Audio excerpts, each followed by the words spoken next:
Fan vad gött det är att slappa.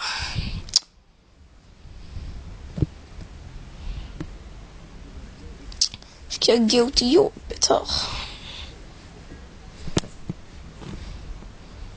Måste skriva en så jävla papper också.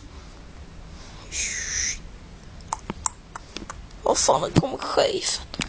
Fan vill han?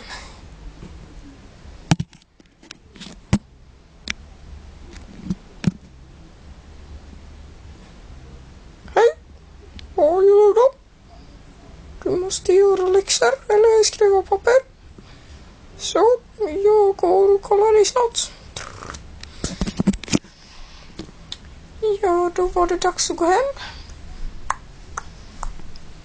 Gå på ett litet jobbing. Jag lämnar mina grejer. Gå på ett joggingpass. På berget. Albin, skicka någon fin bild. Men lille bög. Så nu ska jag mig dra klart.